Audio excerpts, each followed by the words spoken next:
नमस्कार, FM news देख रहे हैं आप। मैं हूं आपके साथ अंजलि सिंह। शुरुआत करते हैं बुलेटिन की। जैसा कि उत्तर प्रदेश में योगी सरकार की पहली कैबिनेट बैठक हुई और इस बैठक के दौरान योगी सरकार ने 14 अहम प्रस्तावों पर अपनी मुहर लगाई है। मुख्यमंत्री योगी आदित्यनाथ ने बैठक की अध्यक्षता की और इस दौरान लखनऊ, मथुरा, नोएडा, प्रयागराज और आगरा को सौगात दी है। राष्ट्रीय रोग नियंत्रण केंद्र लखनऊ के सरोजनी नगर में जती खेड़ा में 2.5 एकड़ जमीन पर खुलेगा और एक लैब असिस्टेंट के लिए 25% प्रमोशन से बाकी सीधी भर्ती के लिए जाएंगे। केजीएमयू के पुराने भवन का ध्वस्तीकरण होगा और यह निर्णय आज मुख्यमंत्री योगी आदित्यनाथ की अध्यक्षता में हुई कैबिनेट की मीटिंग में लिया गया था। नोएडा पीजीआई के लिए 56 एकड़ जमीन चाहिए थी। अथॉरिटी ने 400 करोड़ रुपए से ज्यादा अधिक मांगा था और इसे निःशुल्क देने पर सहमति बन गई। इसके साथ ही होमगार्ड विभाग में प्लाटून कमांडर और ऊपर के पदों को देने के लिए 153 पिस्टल होमगार्ड विभाग खरीदेगा। न्यायिक पदों पर 4% दिव्यांग आरक्षण मिलेगा। आगरा, मथुरा और प्रयागराज में पर्यटन विकास के लिए हेलीकॉप्टर सेवा संचालन के लिए हेलीपोर्ट का निर्माण पीपीपी मोड पर निजी निवेशकों के माध्यम से होगा। लखनऊ में रमाबाई अंबेडकर स्थल के सामने बने पक्का हेलीपैड स्थल और उससे संबद्ध अन्य सुविधाओं को पर्यटन विभाग के पक्ष में हस्तांतरित करने का निर्णय हुआ। इसके साथ उत्तर प्रदेश राज्य पर्यटन विकास निगम लिमिटेड को पर्यटन विभाग के अधीन पर्यटन विकास कार्यों को कराए जाने के लिए अधिकृत कर दिया गया।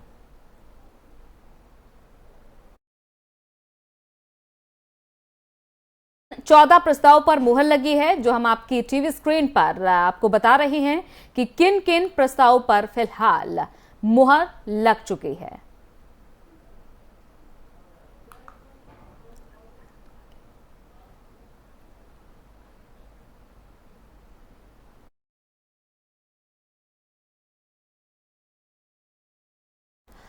और उधर राजधानी में कार पर फायरिंग करने के मामले में 6 आरोपियों को मंगलवार को गिरफ्तार कर लिया गया है। रविवार को थाना गुंडबाग क्षेत्र अंतर्गत इंजीनियरिंग कॉलेज चौराहे से टेढ़ी पुलिया के बीच 7 बाइक पर सवार 15 युवकों ने एक कार का पीछा किया था। इन्होंने उस पर ताबड़तोड़ फायरिंग की थी। सोमवार को सीएम योगी ने इस मामले को लेकर नाराजगी जताई और इसके बाद मंगलवार को पुलिस ने 6 आरोपियों को गिरफ्तार कर लिया। पुलिस ने फायरिंग करने वाले अमन रावत, आकाश निगम, अभय श्रीवास्तव, आदर्श तिवारी, पंकज रावत, आदित्य राजपूत को गिरफ्तार किया है। वारदात में इस्तेमाल की गई मोटरसाइकिल भी बरामद की गई है। 2 अन्य आरोपी हनी और लब अभी भी फरार हैं। इनकी गिरफ्तारी के लिए टीम लगाई गई है।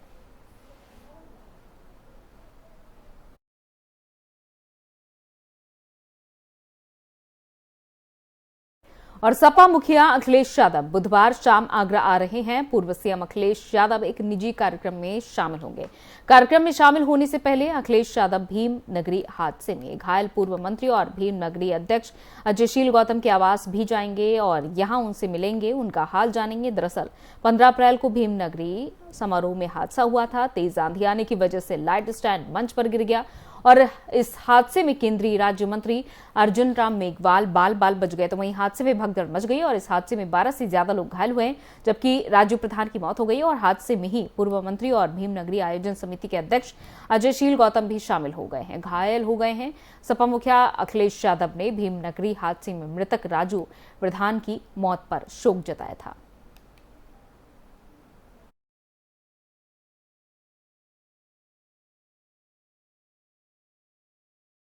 और पुलिस ने 2 लाख के इनामी समेत 2 बदमाशों को मुठभेड़ में ढेर कर दिया है। सुबह ही दोनों पुलिस से छूटकर भाग गए थे। इसके बाद दोनों की पुलिस के साथ मुठभेड़ हो गई थी, जिसमें दोनों लोग मारे गए। 2 लाख का इनामी रहा अकबर बंजारा और उसका भाई सलमान असम में मुठभेड़ में ढेर हो गया।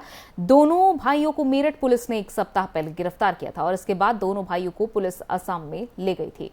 बता दें कि असम पुलिस ने दोनों भाइयों को 7 दिन के रिमांड पर लिया हुआ था। तो वहीं मंगलवार सुबह असम पुलिस इनको कोर्ट में पेश करने के लिए जा रही थी और इसी दौरान दोनों भाई पुलिस से छूटकर भाग गए। इस बाबत मेरठ पुलिस ने क्या कुछ कहा, आपको सुनाते हैं। थाना क्षेत्र फलावदा में गोवध अधिनियम के मुकदमे में 3 अपराधियों को गिरफ्तार किया गया है। इनका नाम अकबर बंजारा, सलमान एवं शमीम है।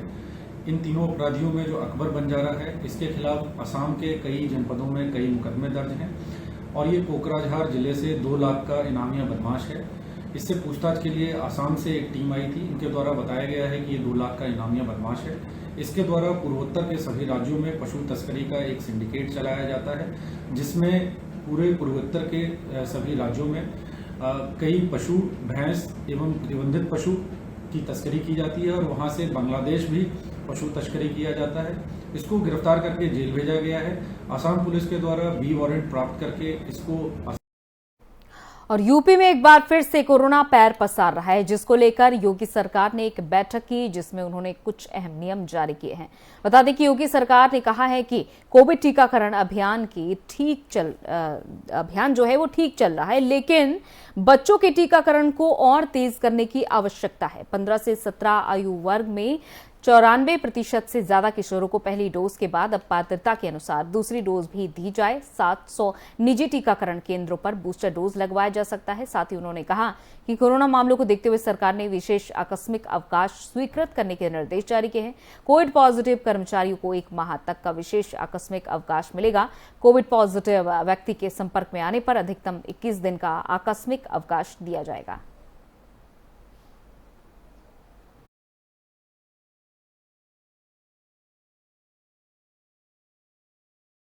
और इलाहाबाद हाईकोर्ट ने मुस्लिम महिलाओं के हक में एक महत्वपूर्ण फैसला सुनाया है। हाईकोर्ट ने सत्र अदालत के फैसले को रद्द करते हुए कहा है कि सुप्रीम कोर्ट द्वारा शबाना बानो मामले में 2009 में दिए गए निर्णय के बाद यह तय हो चुका है कि मुस्लिम तलाकशुदा महिला सीआरपीसी की धारा 125 के तहत इद्दत की अवधि के बाद भी जब तब दूसरी शादी नहीं कर लेती, तब तक गुजारा भत्ता पाने की अधिकारी हैं। हाईकोर्ट के मुताबिक तलाकशुदा मुस्लिम महिलाओं को भी दंड प्रक्रिया संहिता की धारा 125 के तहत इद्दत के बाद ही दूसरा विवाह करने एक तक पति से गुजारा भत्ता प्राप्त करने के लिए अदालत में दावा दायर कर सकती हैं। यह आदेश जस्टिस करुणेश सिंह पवार की एकल पीठ ने एक मुस्लिम महिला की ओर से दाखिल आपराधिक पुनरीक्षण याचिका पर पारित किया।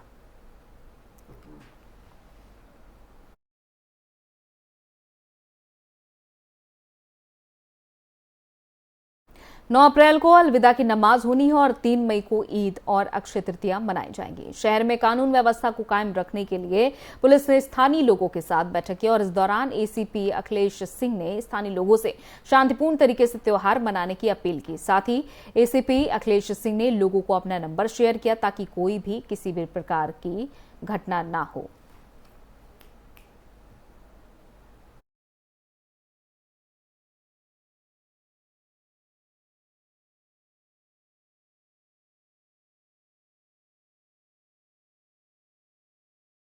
उधर मुरादाबाद में यूपी बाबरी मस्जिद एक्शन कमेटी के सभी पदाधिकारी और कार्यकर्ता समाजवादी पार्टी के सांसद डॉक्टर एसटी हसन और देहात विधायक नासिर कुरैशी और सभी सपा कार्यकर्ता कलेक्ट्रेट पहुंचे।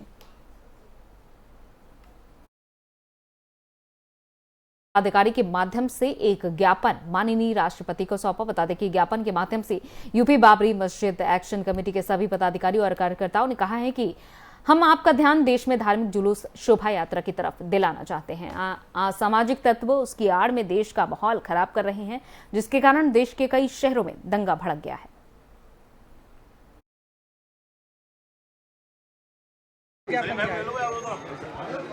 देखिए, अभी कुछ दिन से हमें यह एहसास हो रहा है कि हमारा प्यार मोहब्बत, हमारी गंगा जमनी तहजीब को नुकसान पहुंचाने की साजिशें हो रही हैं। हम अपने शहर में, अपने मुल्क के अंदर बहुत प्यार मोहब्बत से रहते हैं, एक दूसरे का भावनाओं का एहतराम करते हैं, एक दूसरे की दिलाजारी से बचते हैं। धार्मिक जुलूस निकलते आए हैं, निकलते रहेंगे। कभी धार्मिक जुलूसों के अंदर हथियारों का प्रदर्शन नहीं हुआ, तलवारें नहीं दिखाई गई, चाकू छुरियां नहीं लाई गई, ऐसे नारे नहीं लगाए गए जिससे कि दूसरे की दिलाजारी हो। जुलूस निकले हैं, मुसलमानों ने अपने हिंदू भाइयों का स्वागत करा है, फूल बरसाए हैं, शरबत पिलाया है। और जब मुसलमानों के जुलूस निकलते हैं, चाहे वो 12 रबीउल अव्वल हो, हिंदू भाई बाज़ार के अंदर मुरादाबाद के स्वागत करते हैं और मीठा खिलाया करते हैं। जगह जगह स्वागत होता है। हमारी ये तहजीब है, हम इस तहजीब को मिटने नहीं देंगे। चंद मुट्ठी भर लोग अगर ये चाहते हैं कि हिंदू मुसलमानों के बीच में दरारें पैदा करके, नफरतों की राजनीति करके हिंदुस्तान को कमज़ोर कर दें, तो हिंदू मुसलमान उनके खिलाफ सब खड़े हैं। हिंदू भाइयों को भी इस बात का एहसास है, उनको भी बुरा लगा। जब दोनों एक दूसरे को सम्मानित करते हैं तो अब ऐसी क्या बात है जो इस तरह की वारदातें सामने आ रही हैं? देखिए, इसमें एक बाहरी लोग इन्वॉल्व थे और उसका सबूत इस बात से है कि इनकी एक गाड़ी भटक कर जामा मस्जिद चौराहे पर आई और उन्होंने रास्ता पूछा बाहर जाने का। ये टीनेज बच्चे थे, 14, 15, 16 साल के, जो इमेच्योर दिमाग होता है, उनके दिमागों को मेस्मराइज किया गया है और उनसे इस तरह की बातें कराई जा रही है। तो डीएम साहब ने आज क्या आश्वासन दिया है आपको? डीएम साहब और यहाँ के प्रशासन ने जैसे इसको कंट्रोल करा, उन्होंने आज भी ये बात कही है कि हम आगे भी ऐसा कुछ होने नहीं देंगे। डीएम साहब को जो आपके द्वारा ज्ञापन दिया गया है, किसकी तरफ से है और क्या मुतालबा किया गया है? देखिए, हम सब सलीम बाबरी साहब बाबरी मस्जिद एक्शन कमेटी के प्रावधान में आए थे और उनकी तरफ से ज्ञापन दिया गया। क्या मुख्य मांग है? मुख्य मांग यह है कि सतर्क रहें, आगे आने वाले वक्तों में त्यौहार आ रहे हैं, ऐसी इसकी पुनरावृत्ति ना हो। हम सब एडमिनिस्ट्रेशन के साथ, पुलिस के साथ मिलकर उन तमाम लोगों को बेनकाब करने की कोशिश करें जो हमारे माहौल को बिगाड़ने की कोशिश करें। मुरादाबाद की जनता से कोई अपील करना चाहेंगे? मैं तो सिर्फ यही अपील करना चाहूँगा कि जो आपने प्यार मोहब्बत का हमेशा से सबूत दिया है, 4 दिन पहले भी गाजियाबाद में कोरोना का कहर एक बार फिर से बढ़ने लगा है। बता दें कि सक्रिय मरीजों की संख्या जिले में 135 पहुंच गई है। वहीं कई स्कूलों के छात्र कोरोना की चपेट में आ चुके हैं और साथ ही बता दें कि कोरोना के मामले बढ़ने के बाद स्वास्थ्य विभाग पूरी तरह से अलर्ट पर है। अप्रैल में जिले में कोरोना के 188 मामले सामने आ चुके हैं और इसके साथ ही जिले के संक्रमण दर में भी इजाफा हुआ है। बता दें कि कोरोना के बढ़ते संक्रमण को मद्देनजर रखते हुए स्वास्थ्य विभाग ने आरटीपीसीआर जांच का दायरा बढ़ाया है और साथ ही सभी सैंपल्स की जीनोम टेस्टिंग कराई जा रही है।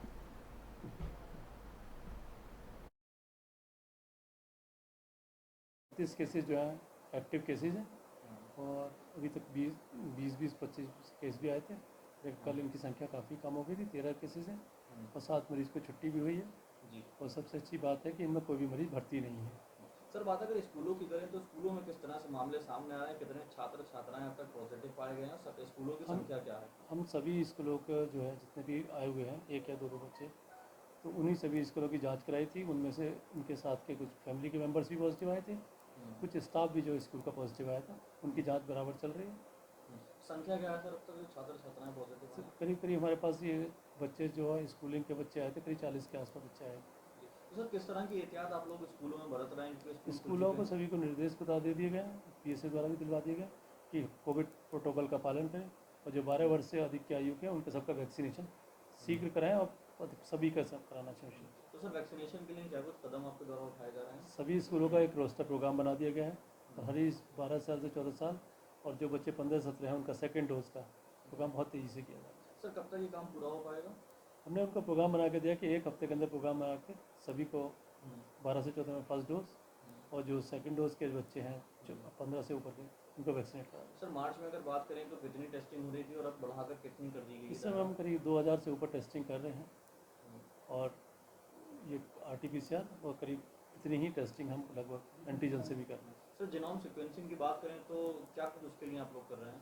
हमने जितने भी सैंपल स्कूल से भी आए थे और अभी भी जो भी है उनको जीनोम सीक्वेंसिंग के लिए इनको, और जो लैब में भी पॉजिटिव आते हैं उनको हम लैब को भी बता रखा है, उनको लखनऊ भिजवा रहे हैं। सर, जो नया वेरिएंट है बुलंदशहर में अंतर्राज्यीय वाहन चोर गिरोह का पर्दाफाश हो गया है। आपको बता दें कि गिरोह के 6 शातिर सदस्य को थाना डिबाई पुलिस ने गिरफ्तार कर लिया है। साथ ही पुलिस ने चोरों से 10 मोटरसाइकिल के साथ 2 इंजन, 2 साइलेंसर, 1 पेट्रोल की टंकी, 5 बैटरी, 2 शॉकर और 2 तमंचे कारतूस भी बरामद किए।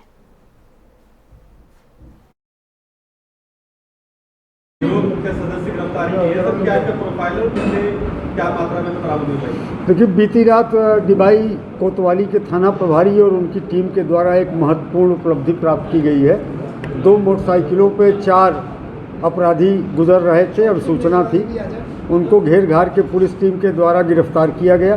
गिरफ्तारी के बाद पता चला कि इनके पास जो दोनों मोटरसाइकिलें हैं ये चोरी की हैं। इनके पूछताछ के आधार पर और इनकी निशानदेही पर कुल 10 मोटरसाइकिलों की बरामदगी की गई। इसके अलावा 2 मोटरसाइकिलों के चेसिस और इंजन अलग से कटे हुए पार्ट्स मिले। इनके कब्जे से 2 तमंचे कारतूस आज बरामद हुए हैं। उल्लेखनीय यह है कि इस गैंग का लीडर राजू, जिसके विरुद्ध पूर्व में 11 मुकदमे दर्ज रहे हैं, अलीगढ़ का रहने वाला है, बरला थाना क्षेत्र का। और दूसरा इसका जो सक्रिय सहयोगी है भरत सिंह, ये भी अकराबाद थाना क्षेत्र अलीगढ़ का रहने वाला है। गिरफ्तार ये चारों अपराधी में से एक रामघाट बुलंदशहर का है, शेष 3 अलीगढ़ के हैं। इसके अतिरिक्त इनसे प्राप्त सूचना के आधार पर 2 मिस्त्रियों को भी गिरफ्तार किया गया है। चलिए इसी के साथ इस बुलेटिन में इतना ही, इजाजत दीजिए, नमस्कार।